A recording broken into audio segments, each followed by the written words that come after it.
Today you're going to get back all of your flowers, and you're also going to get back your leaf background, and we're going to go and add a couple of small details that really make this look a lot more like a rhododendron bush.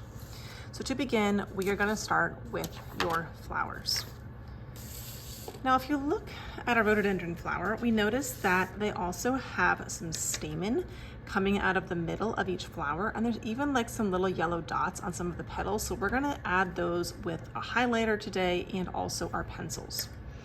So to add the stamen, you want to look for the middle of each flower. So I'm gonna put a dot in the middle of each flower. So I've got the middle right here. Then I have these 5 petals, and that's the middle. These ones have a middle here, and if it's a little bit confusing because yours are kind of overlapping, that's okay. And I actually have my other one right here. If you did 6 flowers, you should have 6 dots.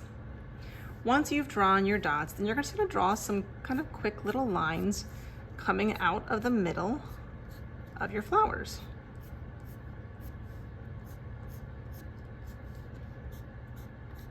And they can go in different directions to create some interest.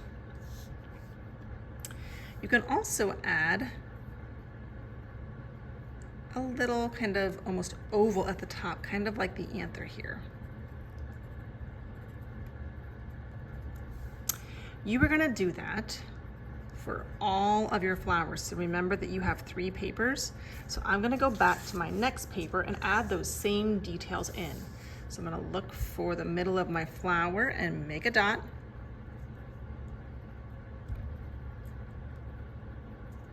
And then I'm gonna go back and add a couple little lines. We don't need a lot, maybe 3, 4, 5, somewhere in there. And it kind of looks interesting if they don't all go in the exact same direction.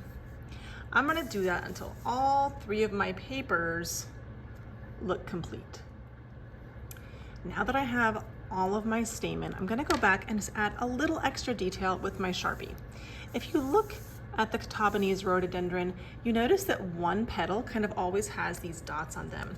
So I'm gonna pick out one petal from each flower, and I'm gonna use my Sharpie and just kind of do a couple dots.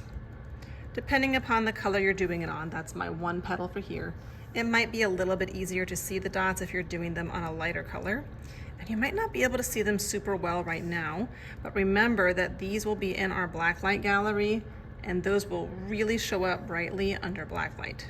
So I'm gonna go through and put just a couple little dots on each petal of my flower.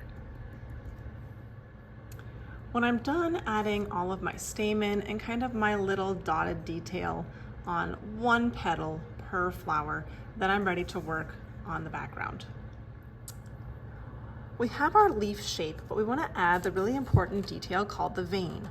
So you're going to choose one of the pastels in your container, and you are going to outline, kind of draw on the outside edge of each leaf.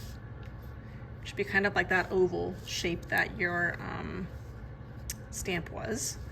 And then once we outline the leaves, we will also go back and draw a vein down the middle. So if I start at the tip and I draw a line down the middle, that is like the vein of the leaf. So I'm gonna go back and add this little vein into all of my leaves.